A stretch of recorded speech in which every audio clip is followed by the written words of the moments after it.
Muy buenas tardes, bienvenidos a una nueva sesión de Fundamentos de la Nube. El día de hoy estamos con la sesión de continuidad de negocio y recuperación de desastres. Nos acompaña Lina María Barrios, especialista de Azure en Incomex Cloud. Lina, muy buenas tardes. Buenas tardes, Marce. Buenas tardes a todos. Gracias por asistir a la sesión. El día de hoy vamos a tratar un tema que es fundamental dentro de la nube de Azure y digamos que es uno de los pilares en cuanto a los servicios que Microsoft desea ofrecer a sus clientes. Digamos que en todo este tema de la pandemia y demás han resurgido, porque no digo que no existieran antes, necesidades con respecto a la continuidad de negocio y a dejar de depender mucho del tema on-premise. Entonces, Microsoft, digamos que tiene este servicio desde prácticamente desde sus inicios, o sea, inicios de 2010, pero no se ha dado a conocer mucho, entonces queremos aprovechar esta oportunidad para dárselos a conocer. Son dos servicios, vamos a tratar dos servicios que tiene Microsoft. Uno es el Azure Backup y el otro es el Azure Site Recovery. Se los vamos a explicar y cualquier pregunta, pues al final las revisamos.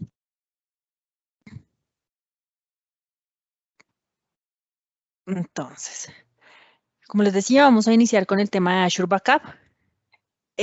Vamos a ver pues los tres tipos de backup que hay. El primero es el backup full. Cuando yo hago un backup full, pues tengo un tráfico, un consumo de tráfico bastante alto porque hago una copia nuevamente de toda la data. Entonces, la data inicial más la data con los cambios. Entonces, eso hace que tenga un alto consumo a nivel de almacenamiento. Digamos que este eje nos muestra el tema a nivel de almacenamiento y pues tengo un alto consumo. Este es un tipo de backup que es el full backup.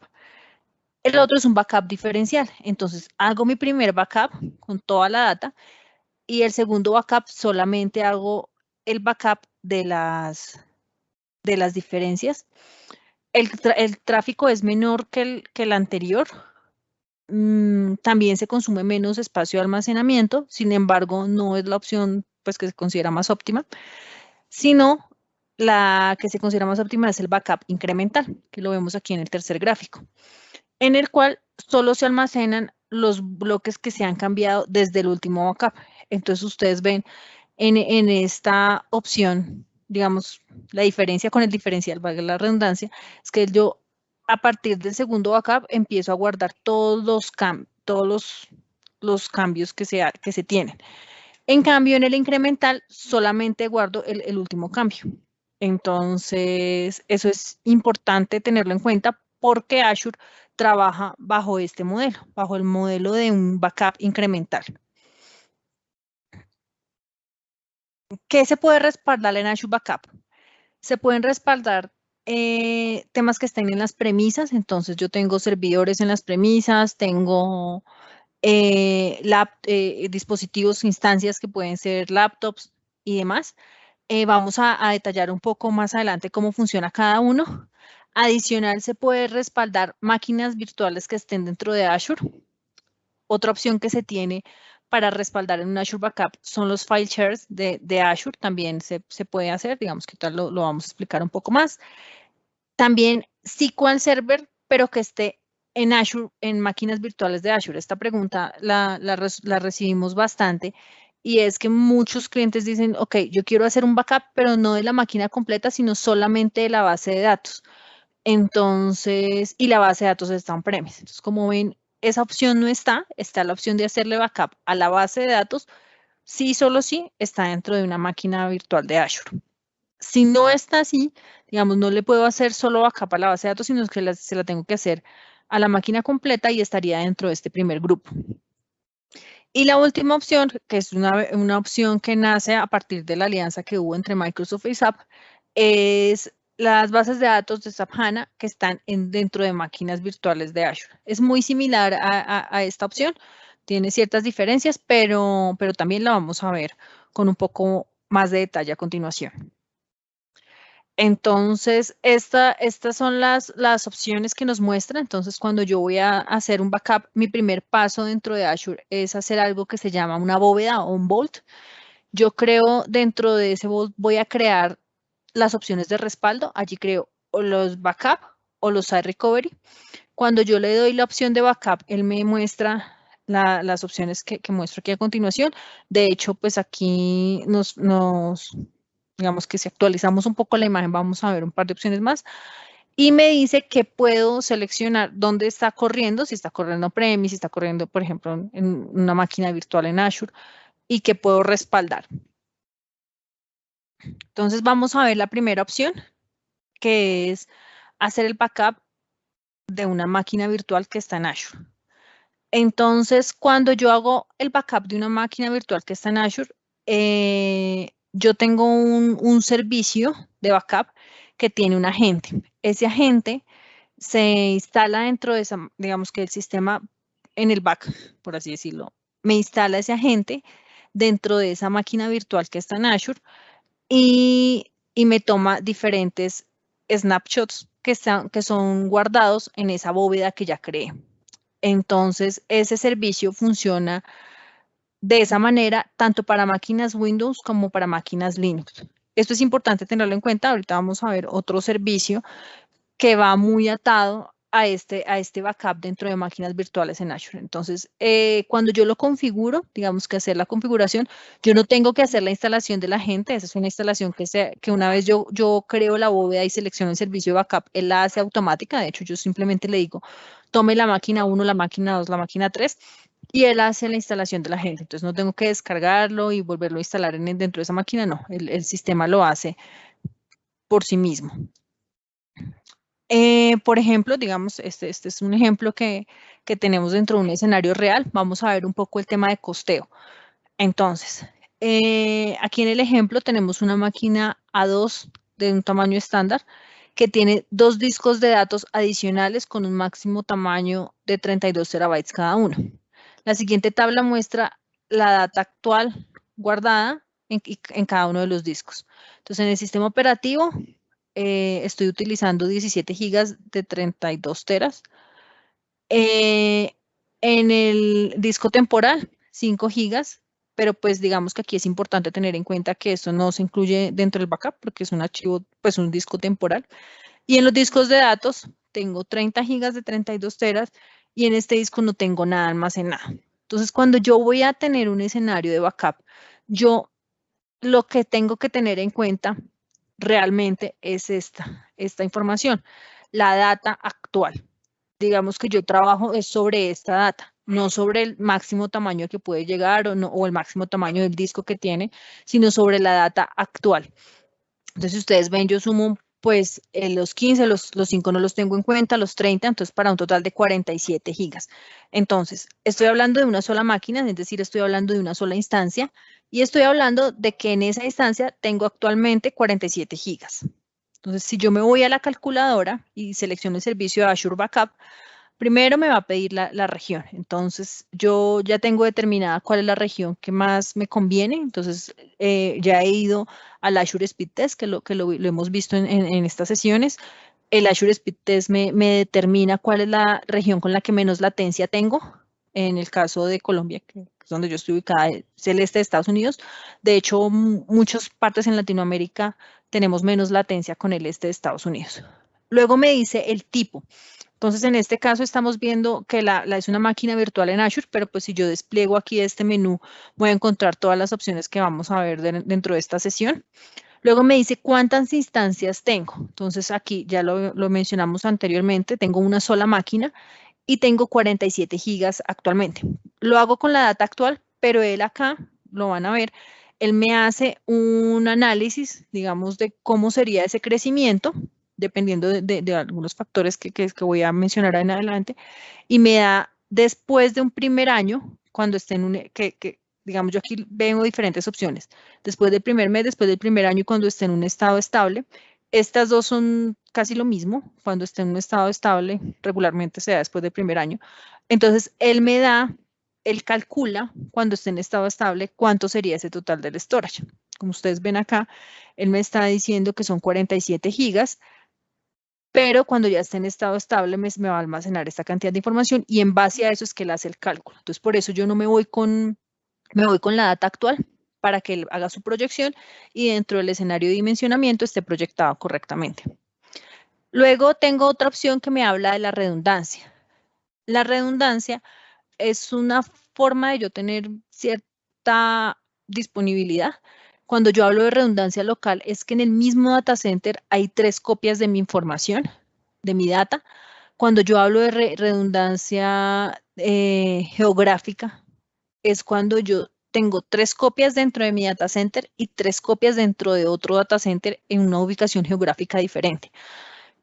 ¿Eso qué me permite? Me permite tener mayor disponibilidad en caso de que tenga algún incidente físico, no sé, un terremoto dañó el data center en el que destruyó completamente el data center donde yo puse mi data. Iba a decir, como en Estados Unidos se ve mucho el tema de los tornados, pero digamos que yo lo puse en un lugar donde es una zona de tornados y lo destruyó. Entonces, pues, el hecho de tener una redundancia geográfica me garantiza pues que la data va a tener las 3 copias en un data center y otras 3 copias en otro data center. Entonces aquí nosotros les vamos a compartir la presentación, pero aquí pueden entrar en este link y ver más información sobre la redundancia. Luego hablamos del el cambio diario promedio de la información. Entonces todos sabemos que hay información que regularmente permanece estable, que tiene muy poco cambio, o información que está cambiando constantemente. Entonces, esa información yo la necesito, como yo les decía, para poderme calcular el total del storage cuando esté en estado estable, pues necesita tener eso es un factor que influye en ese costo. Porque si yo le digo que está baja, estamos hablando hasta un 2%, moderada es un cambio entre el 3 y el 4%, y alta a partir del 5% diario, ¿no? Entonces, él de esta manera hace este cálculo, digamos que llega a este 399, teniendo en cuenta la redundancia, pero también, y muy importante, y mucho más importante, teniendo en cuenta el cambio diario que se tiene sobre esa información. Luego hablamos de los puntos de recuperación. Aquí siempre tenemos y muchos clientes nos confunden con las veces que yo voy a hacer el backup. Entonces muchos me dicen, no, es que yo lo voy a hacer diario. Cuando, digamos que el servicio en sí no está determinado por cuántas veces lo voy a hacer en el día, o si lo voy a hacer diario, o si lo voy a hacer solo los domingos. Eso no influye en el costo directamente. Lo que sí realmente afecta el costo son esos puntos de recuperación. ¿Cuánto tiempo voy a tener almacenada esa información? Entonces, eso sí me afecta. Si yo tengo, por ejemplo, ustedes ven acá, yo diariamente estoy haciendo una recuperación y esa información que estoy guardando, la voy a almacenar, la voy a retener por, digamos, en el caso de aquí, el ejemplo, 30 días, 4 semanas y 12 meses. Entonces, el semanal lo guardo 4 semanas. El diario lo voy a guardar 30 días y el mensual lo guardo 12 meses. Esto a nivel de configuración, entonces cuando yo estoy configurando el servicio, yo determino estos montos. Entonces, es muy importante para efectos de dimensionamiento tener claro esto. Es el periodo de retención, es que tanto voy a mantener almacenada esa información. No cada cuánto voy a hacer el backup, sino cuánto tiempo, una vez hago el backup, cuánto tiempo lo voy a guardar. Una vez yo coloque todos esos ítems, él me va a calcular, como les digo, no solo el valor, aquí tengo este valor que está acá, es el valor de, digamos, lineal de cuántas instancias versus cuánto almacenamiento, pero la información que vemos de aquí para abajo con respecto al storage es la que me determina el crecimiento y es un segundo monto que yo tengo que tener en cuenta para no desfasarme mucho en el dimensionamiento. Entonces, si yo configuro un sistema, un backup con estas características, pues debo estar en un valor muy similar al que aquí se menciona. No debería tener tantos cambios. Creo que no, perfecto. Entonces, ahora, este solo es digamos que a nivel de la calculadora, es el único servicio que debo tener en cuenta. Digamos, hemos mencionado en diferentes sesiones que hay servicios como las máquinas virtuales que tienen unos servicios asociados. El backup no. El backup, digamos que aquí está teniendo en cuenta el servicio y lo ve basado en el número de instancias y el tamaño que se almacena, y el storage, que él lo calcula y lo extrapola para que podamos tener en cuenta ese crecimiento incremental de la información. Ahora vamos a hablar del Azure File Share Backup. El Azure File Share Backup es cuando yo tengo digamos, cuando yo me sincronizo, cuando me integro, perdón, con el Azure File Sync, haciendo que pues tenga backup de ese servidor de archivos. Entonces, ustedes, si no lo conocen, el Azure File Share pues, es un tipo de storage account. Entonces, lo que yo hago es que yo coloco mi mismo Vault que les mencionaba. Entonces, en ese Vault, él lo que hace es que coloco unos snapshots. Entonces, yo ahí defino esos snapshots las características de esos snapshots de ese file share y él los va a guardar dentro de una cuenta de almacenamiento. Entonces, cada cuánto lo hago, pues también ahí sí genero una programación de cada cuánto lo hago. Y a nivel de dimensionamiento, esto tiene un beneficio y es que no necesito infraestructura adicional. Yo puedo definir esa retención, cuánto tiempo es, cómo va a hacer esa restauración. Es súper rápida, es, digamos, instantánea hacer esa restauración de la información y puedo tener esa protección contra el borrado accidental, ¿no? Entonces, esta es una muy buena opción para cuando yo tengo esos file shares dentro de Azure y los quiero proteger. ¿Qué tengo que tener en cuenta? Digamos que a nivel de dimensionamiento, dentro de la calculadora no se utiliza, como lo vimos en el caso anterior, que uno buscaba el servicio de Azure Backup. Aquí no. Aquí el file share hace parte de las cuentas de almacenamiento, es del tipo file storage. Entonces, yo cuando quiero tener un tipo de almacenamiento de archivos, entonces yo lo tengo en cuenta dentro de este tipo. El servicio es storage accounts, cuentas de almacenamiento, y el tipo es file storage. Para yo calcular cuánto sería ese backup, lo que hago es acá en la sección de snapshots, le voy a sacar snapshots a toda la información. Digamos, aquí vemos la capacidad es 1 terabyte, bueno, 1000 gigas. Cuando yo le saco el snapshot a toda la información, pues aquí estoy calculando adicional el tema del backup. Entonces, para este caso específico, no se busca, digamos, para efectos de dimensionamiento, no se busca el Azure Backup como servicio, sino se agrega aquí dentro de los snapshots de la cuenta de almacenamiento. Entonces, esta información lo que me muestra es otro tipo de backup que yo puedo tener en la nube. Vamos a ver otra opción que se tiene, y es cuando yo tengo SQL Server, pero en máquinas virtuales de Azure. Entonces, aquí, cuando están el SQL Server en máquinas virtuales de Azure, lo mencionábamos anteriormente, yo genero una bóveda, un Recovery Services Vault. Ahí lo que se hace es que yo aquí tengo ya diferentes opciones, a pesar de que el backup como servicio solamente es incremental, pues aquí yo puedo tener diferentes tipos de backup. Puedo tenerlo full, puedo tenerlo diferencial y puedo tenerlo en logs. Esto es más desde el punto de vista de SQL, no desde el punto de vista de Azure, porque pues se entiende que en las bases de datos sí a veces se requiere, por ejemplo, tener ese backup full, más por temas de auditorías de las mismas aplicaciones que la utilizan y demás. No tanto porque sea la forma más práctica, sino porque realmente el tipo de servicio de SQL me lo exige. Acá yo tengo los puntos de recuperación, son de 15 minutos. Tengo también puntos de recuperación al segundo. Y puedo hacerlo a nivel ya de la base de datos. No estoy hablando de la máquina completa, sino estamos hablando de la base de datos. Pero como les menciono, eso es solamente para máquinas que estén en Azure y que tengan SQL Server. No, esto no aplica para máquinas que estén on-premise que tengan SQL Server. Otra de las opciones que mencionábamos anteriormente era SAP HANA, dentro de máquinas virtuales de Azure. Es muy similar a lo que hablábamos de SQL. De hecho, los tiempos son similares. También tenemos ese CRPO de 15 minutos. Pero aquí yo tengo algo que se llama, que es el punto de restauración, lo tengo administrado por Azure.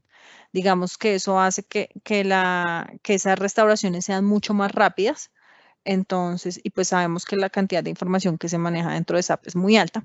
Adicional, tengo retención a largo plazo, también configurable. Y también, al igual que SQL, entonces se puede hacer no solo no necesariamente de toda la máquina, sino también solamente de la base de datos. Esa es una opción que realmente lleva muy poco tiempo, pues estamos hablando tal vez un año, un poco menos, a raíz de todo el boom de SAP que se tiene dentro de Microsoft. Entonces también se hizo necesario tener en cuenta que no solamente necesitaba, digamos que en las arquitecturas de SAP, parte de la arquitectura y de pronto por la complejidad de la aplicación, siempre contempla el hecho de tener un backup. Aquí hay un mensaje muy importante y digamos que dentro de estas sesiones de fundamentos queremos que ustedes lo tengan, y es que el hecho de yo crear una máquina en la nube no me garantiza tener ni una alta disponibilidad ni un backup. O sea, solo con crearla, yo lo que estoy haciendo es que estoy colocándola en otra ubicación. O sea, puede ser, así como la pude haber colocado en un servidor nuevo dentro de mis instalaciones, pues simplemente la coloqué en la nube. Pero el respaldo de esa máquina, se tienen unos SLAs, sí, para las máquinas virtuales, pero eso es en caso de que haya un fallo desde el punto de vista de Microsoft, del data center. Pero si no hay ningún fallo desde el punto de vista de Microsoft, si hay un fallo humano, por así decirlo, pues ya sabiéndose que en infraestructura hay gran parte de responsabilidad del usuario, más que de Microsoft. Microsoft me da, como decimos aquí en Colombia, me da los fierros y yo trabajo, yo veo qué es lo que voy a colocar en esos fierros. Si yo no tengo dentro de mi arquitectura una opción de respaldo, pues, y el tema de Microsoft, digamos, no tiene ninguna responsabilidad por la caída, pues si se pierde la información, se pierde, porque yo no estoy haciendo respaldo, o sea, estoy colocándolo en otra ubicación. Muchos clientes nos dicen como no, yo voy a subir a la máquina, la máquina a la nube, porque porque quiero tenerla en alta disponibilidad. Entonces, pues la respuesta es, con el hecho de subirla no estás garantizando la alta disponibilidad. Hay servicios que te permiten garantizar esa alta disponibilidad, pero son servicios adicionales. Ahí simplemente la estás colocando en otra ubicación. Entonces, eso es algo que es como un tema de la cultura. Lo que hemos visto es que los clientes que trabajan con SAP tienen esa cultura del respaldo muy arraigada, pero los clientes regulares pues que regularmente tienen un par de servidores y que lo han metido en su modelo on-premise y están experimentando en la nube, no la tienen tan arraigada como lo tienen otro tipo de implementadores. Entonces, siempre hacemos la aclaración. Es muy importante todo este tema del respaldo, por eso lo metimos dentro de estas secciones de fundamentals, para que los clientes y ustedes se lleven el mensaje y los clientes lo tengan súper claro. Estamos colocándolo en otra ubicación. Para garantizar esa alta disponibilidad tenemos que hacer ciertas configuraciones o agregar servicios adicionales, ¿ok? Ahora vamos a ver algo que es fundamental. En esta parte quiero detenerme un poco y de hecho quiero devolver, bueno, creo que con el siguiente slide. Bueno, quiero mostrarles algo. Yo les mencionaba a ustedes que hay una opción de hacer un backup de un sistema on-premise. En ningún momento hasta ahora hemos hablado de cómo se hace. Hablamos de máquinas virtuales en Azure, de SQL en Azure, de SAP HANA en Azure, de Azure File Share, pero hasta el momento no hemos hablado de ese tema on-premise. Este tema on-premise tiene una letra menuda. ¿Cuál es la letra menuda? Hay dos formas de hacer ese backup de un sistema on-premise. Hablo de un sistema on-premise porque puede ser un laptop o puede ser un servidor.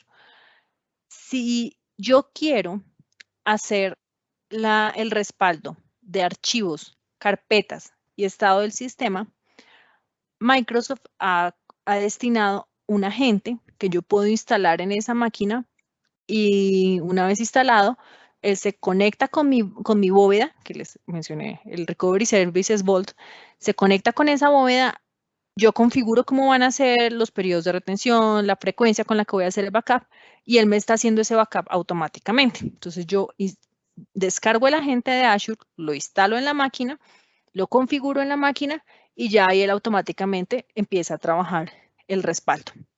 ¿Sí? Pero eso es para archivos, carpetas y estado del sistema. Si yo, bueno, eso es por un lado. Adicional a eso, hay otra letra menuda. Hay unas versiones de SQL, de Windows respaldadas, tanto de Windows como sistema operativo de laptop, como Windows Server, ¿no? Si yo tengo una máquina Linux on-premise, ya ese agente no me funciona. O si yo quiero respaldar algo, aplicaciones, o sea, no solamente archivos, carpetas, estado del sistema, sino también aplicaciones, ese agente ya no me sirve. Cuando ya tengo esos casos que se salen de lo que cubre el agente, nos llega esta opción que es el Azure Backup Server.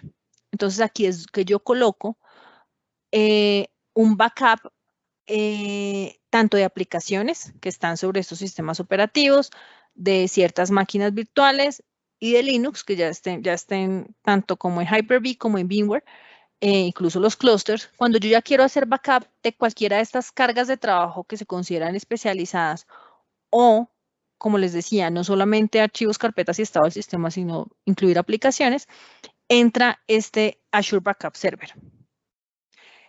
Dentro del Azure Backup Server, ¿yo qué tengo que tener en cuenta? Lo que yo hago es que yo genero un servidor dentro de Azure y a ese servidor le hago el backup. Entonces, si lo viéramos dentro del slide, me devuelvo 3, 4 slides y a ese servidor es el que yo le voy a hacer backup. Entonces, pero lo que tengo es un servidor copia del servidor que está on-premise o del laptop que está on-premise. Tengo una copia, entonces genero una copia, un servidor copia, y a ese servidor es el que le hago backup. Entonces, así funciona el Azure Backup Server. Entonces, si a nosotros nos preguntan, ok, Azure soporta backup de Linux, sí lo soporta, pero lo soporta bajo este esquema. Es decir, colocas un servidor copia de ese servidor que está on-premise, o sea, haces la copia con él, y a ese servidor le haces un backup. De esa manera estás teniendo un backup server. ¿Que hay otras opciones? Sí, de hecho nosotros manejamos proveedores como Acronis que funcionan de una manera diferente y de hecho su agente sí se puede instalar dentro de máquinas Linux, sí hay otras opciones, pero es importante tener en cuenta que la de Microsoft funciona de esta manera. Yo no sé, Marce, ¿hay alguna pregunta hasta aquí antes de pasar al otro tema? No, en este momento no tenemos inquietudes en el chat. Perfecto. Entonces, listo. Entonces vamos a pasar al otro tema. Es un poco diferente, pero lo vamos a trabajar en la siguiente media hora. Y es el Azure Site Recovery. Es otro servicio de continuidad del negocio. O sea, lo que yo busco con este tipo de servicios es que ante algún evento que me afecta la operación, pues el negocio siga funcionando sin ningún problema. Entonces, ¿yo qué tipos de soluciones tengo acá que puedo manejar? Puedo manejar replicaciones de Hyper-V a otro Hyper-V. Puedo manejar replicaciones de Hyper-V, pero desde el modelo on-premise utilizando SAN en el medio. Puedo también de un modelo en Hyper-V on-premise llevarlo a Azure. O si yo no tengo en el entorno local, lo que tengo es VMware o tengo un Linux, puedo hacer esa replicación hacia VMware o hacia la nube de Azure. En todos estos casos, utilizo Site Recovery para hacer esas replicaciones. O si yo tengo un caso de Azure a Azure, digamos que este caso muchas veces nos dicen, no entiendo por qué de Azure a Azure tendría que hacer una replicación, entonces es lo que hablábamos anteriormente con el backup. Si yo hago un backup de mi máquina en otra región y tengo algún problema, pues tengo que restaurar esa máquina y seguir trabajando. Digamos que tengo que hacer un proceso manual en el medio. Si yo quisiera que pasa el tornado que les mencionaba hace un rato en el data center donde yo tengo mi máquina y lo destruye completamente, pero yo quiero que que mi sistema no se vea para nada afectado, es decir, se apagó en este sitio, que él prenda automáticamente en el otro, pues digamos que existe esa opción de, este es el caso que se menciona aquí de Site Recovery. Pero hay otros casos y hay otros usos de este servicio. Por ejemplo, si yo estoy actualmente en Amazon Web Services o en Google o en la nube de Google, si yo quisiera irme para Azure manteniendo la integridad de mi información y que todo sea lo más transparente posible, yo coloco una VPN entre las dos nubes y hago un Site Recovery forzado. ¿Cómo es un Site Recovery forzado? Entonces, yo aplico el Site Recovery en mi nube 1, que puede ser, digamos, el caso Amazon o Google, a este servicio de Site Recovery, hago como si yo forzara una caída, y lo que le digo es, cuando yo tengo una caída, replíquese en la nube de Azure. Entonces hago, es que no sé cómo se dice la palabra, forzo esa caída, y cuando ya yo he logrado que esa caída se ve el sistema donde está como mi nube 1, la detecte, entonces el servicio de Site Recovery me va a replicar mis servidores dentro de Azure. Entonces ya una vez estén dentro de Azure, yo doy de baja el servicio de Site Recovery, doy de baja la VPN y ya queda migrada. Eso funciona para cuando vengo de otras nubes o cuando estoy en un modelo on-premise. Muchas veces los clientes nos dicen, mire, es que yo no tengo fuera un servidor, yo lo creo desde cero en nube, hago un AZ-copy y empiezo a migrar de aquí para allá. Pero son 2, 3, 4, 5, 6 servidores, o solamente uno, pero es un servidor muy crítico. Yo no quiero tener grandes impactos dentro de mi operación en esa migración. Entonces, la respuesta es utilicemos Site Recovery para hacer, no viéndolo desde el punto de vista de replicación, sino viéndolo desde el punto de vista de migración, y que es una migración lo más transparente posible. Entonces, sí hay mucho tema manual, se los digo porque pues estamos forzando un escenario, pero es un escenario en donde se busca que la información se vea lo menos afectada posible. Entonces, ese es otro escenario que digamos que no está contemplado acá porque básicamente no es un escenario de replicación en sí, sino es más, se utiliza más para migración, como les digo, de otras nubes hacia Azure, incluso de Azure hacia otras nubes, pues no es bidireccional, porque pues yo no puedo decir que tendría que configurar allá su propio servicio, pero sí desde todo lo que quiera yo poner en Azure puedo utilizar este servicio forzando esa caída. ¿Cómo funciona? Básicamente funciona muy similar a cómo funciona el backup, y es que tiene un agente. Y ese agente yo lo instalo en el ambiente de origen, lo configuro en el ambiente de origen y él va haciendo una réplica constante hacia Azure. Entonces, esto nos lleva a ver un poco, digamos que aquí vamos a ahondar un poco en las fases. No está tan gráfico como yo quisiera, pero pues me voy a parar en cada uno de los puntos para explicárselos de la mejor manera posible. Yo tengo una fase que yo llamo, digamos, he colocado este servicio en 3 fases diferentes.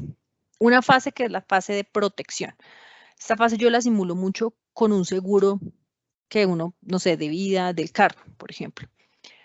Cuando yo tengo un seguro para mi carro, yo pago un fee mensual por el seguro. Si yo tengo un accidente, pues ya ahí entra mi failover. Y yo tengo que tener un proceso de failback. Entonces, digamos que eso me explicaría un poco las 3 fases del servicio. ¿Qué es esta fase de protección? Es el fee mensual que yo voy pagando, el valor del seguro, sin usarlo. ¿Qué incluye este valor mensual? Incluye el servicio de Site Recovery, que tiene un costo aproximado de $25 por instancia. ¿Qué pasa si yo tengo... bueno, entonces eso me incluye el Site Recovery, pero también me incluye esa protección mensual, me incluye un servicio de almacenamiento. ¿Por qué? Yo se los mencionaba aquí en la imagen. Yo coloco el agente aquí y él me está replicando constantemente aquí. Pero cuando, perdón, usamos mejor este. Yo coloco el agente en el sitio de origen y él me está replicando constantemente aquí. ¿Qué pasa con esa información que me la está replicando? Pues yo la tengo que ir almacenando en Azure. Entonces, por eso, los costos recurrentes incluyen el agente o el servicio de Site Recovery, que es básicamente el agente, y el almacenamiento. ¿Qué pasa si, por ejemplo, yo tengo un controlador de dominio? El controlador de dominio, dentro de estas estructuras de alta disponibilidad, no se aconseja utilizarlo con un Site Recovery. Si yo tengo un controlador de dominio, lo que se aconseja en lugar es hacer esa réplica dejando el servidor, digamos, físico en sitio y colocando un servidor con un rol secundario y sobre ese rol secundario es que yo estoy teniendo mi respaldo, mi replicación. Entonces yo lo puedo poner, por ejemplo, encendido la mitad del tiempo, pero que esté ahí. Y esa es mi forma de replicar un controlador de dominio. Lo menciono, digamos que en la siguiente slide lo mencionamos. Lo hacemos porque muchas veces los clientes lo que hacen es que nos mandan un listado de 10 máquinas y nos dicen, quiero saber cuánto me costaría el Site Recovery para esas 10 máquinas. Y dentro de esas hay un controlador de dominio. Entonces, nosotros como recomendación, como mejor práctica, el controlador de dominio no se debería colocar dentro de una estructura de Site Recovery, sino se debería colocar un controlador de dominio con un rol secundario y esa es la forma como yo estoy respaldando el controlador de dominio. Entonces, eso lo menciono acá, pero en realidad los costos son el agente y el almacenamiento. Eso es algo que yo mensualmente estoy pagando, porque constantemente estoy replicando información. Aquí hay un tema súper importante que se debe tener en cuenta. Yo lo mencionaba ahorita en el backup. Cuando yo trabajaba con el backup, para efectos de dimensionamiento, yo hablaba de la cantidad de data almacenada. Entonces, no la capacidad de la máquina, sino la cantidad de data almacenada. Si la máquina tiene un disco de 512, pero en realidad estoy usando 320, pues el backup es de 320, no de 512. Eso no sucede en el Azure Site Recovery.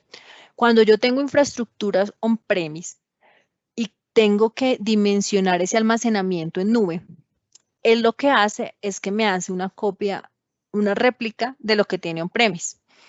Entonces, al hacerme una réplica de lo que tiene on-premise, yo coloco no el valor, ni el valor deseado, ni el valor usado, sino coloco el valor real de la data almacenada físicamente, de la capacidad física. Entonces, si el servidor local tiene 512, tiene 1 tera, yo dentro del dimensionamiento del Site Recovery tengo que colocar un almacenamiento de 1 terabyte, por ejemplo, o el 512.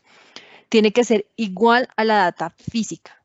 Entonces, aquí es diferente en cuanto al backup, porque muchas veces tiene gente que dice, no, yo en realidad tengo, pues el disco que tiene la máquina es de 512, pero estamos usando 320, y yo creo que vamos a llegar hasta 350 y dimensionan con 350.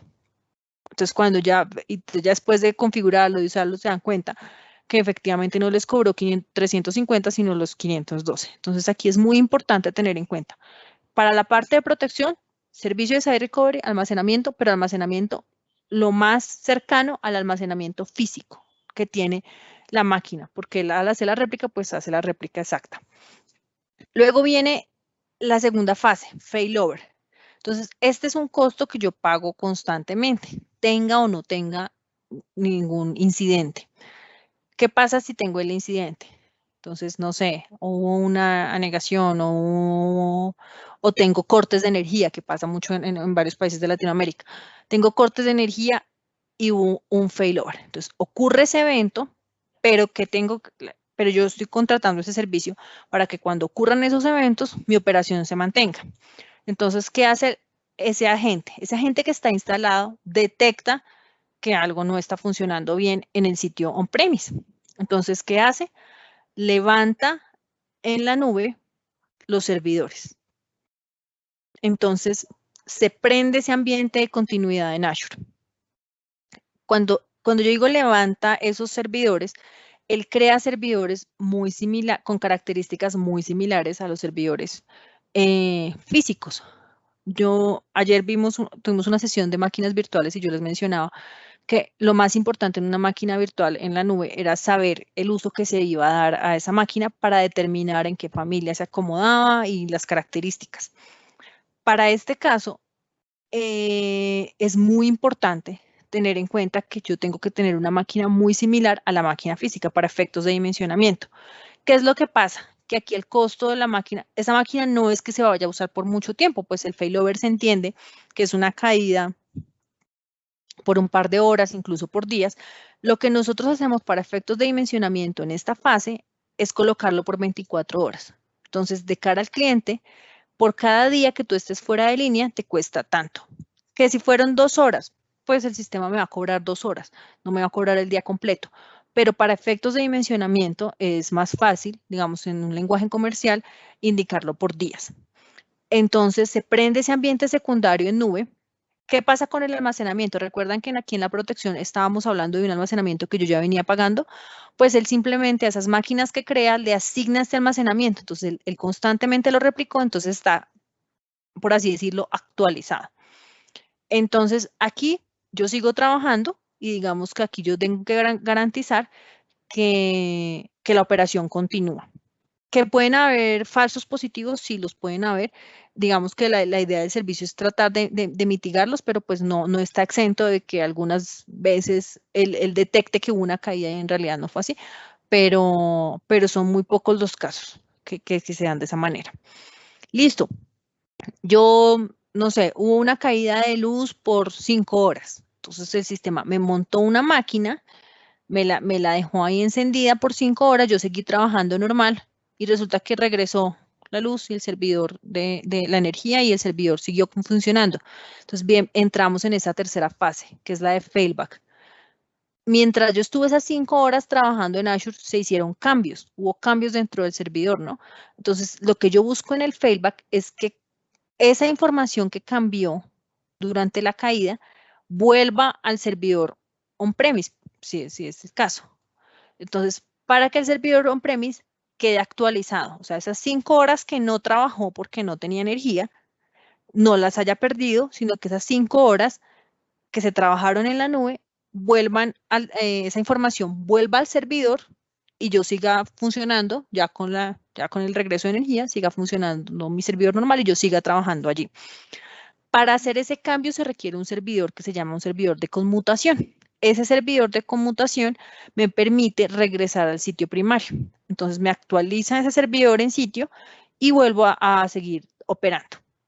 Entonces este servidor de failback, de igual manera para efectos de dimensionamiento lo colocamos por 24 horas porque digamos no sabemos qué tanto cambia esa información en un periodo de tiempo.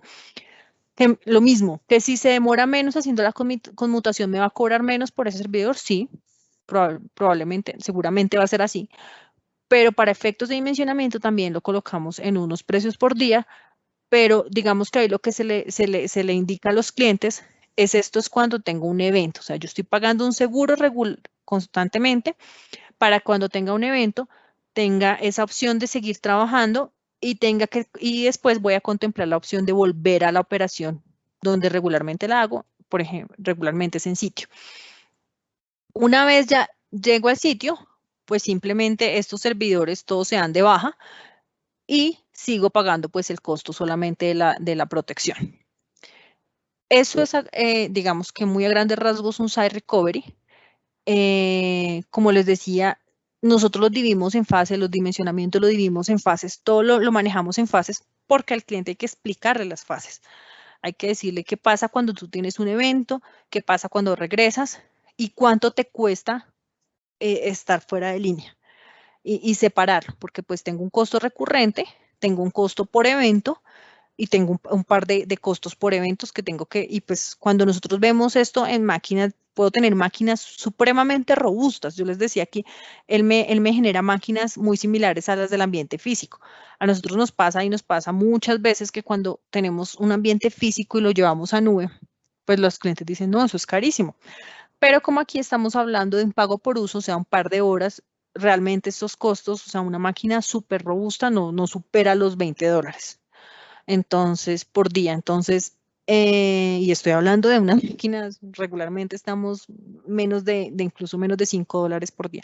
Entonces, esas son las fases que tiene un Site Recovery. Esto es un servicio que es, digamos, se debe arquitectar con los usuarios, se debe tener en cuenta varios factores. Les mencionaba uno de los factores importantes, el tema del controlador de dominio. Se debe tener en cuenta, por ejemplo, qué pasa si yo tengo otros software asociados, o sea, no software no Microsoft asociados, cómo funcionaría. Todo eso se debe tener en cuenta para poder dimensionarla. Esta es, digamos, una solución que atrae mucho a los clientes en el momento de trabajarla, porque básicamente el feedback que hemos tenido de muchos clientes es que es una solución bastante económica con respecto a otros proveedores. Entonces, es algo que esa conversación hay que tenerla obligatoriamente con los clientes. ¿Cuál es tu plan de recuperación? Entonces, este es el más automático, digamos que yo se los mencionaba con el backup. El backup, yo tengo un respaldo que está encriptado y que si yo tengo alguna caída, pues tengo que desencriptarlo e instalarlo de manera manual. Este Site Recovery, en su mayoría, digamos, este primer salto que se da aquí entre cuando ocurre un failover, pues es algo automático, ese agente, esa es su responsabilidad. Esta parte del failback tiene una parte, un proceso manual, pero en realidad también es algo muy sencillo. Y este sistema, cuando yo junto las tres fases y ya las implemento, pues ya tengo realmente una recuperación ante desastres, un plan B en caso de fallos.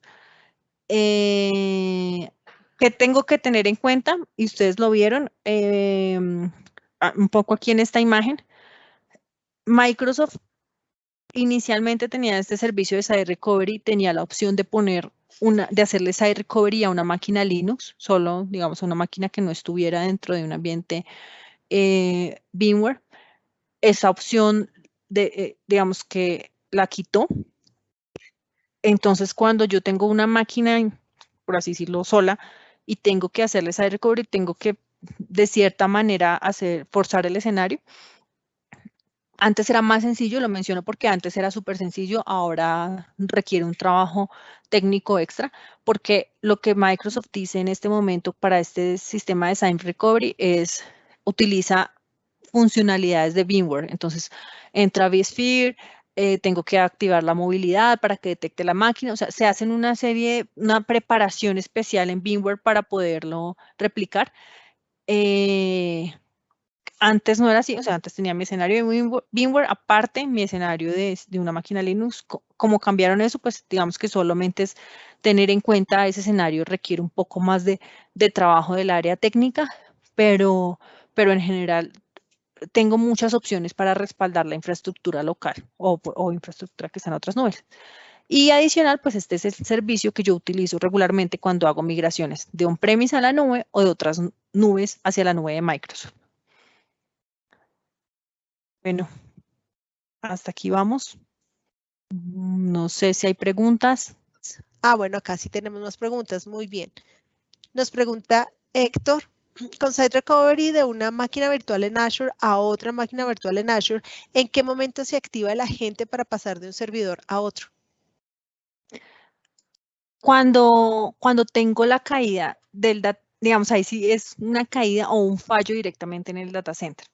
Entonces, así como en un ambiente on-premise, él detecta que hay un evento anómalo y que no está funcionando de la manera como funciona regularmente. Cuando está en la máquina de Azure, entonces ahí es un fallo físico dentro del data center.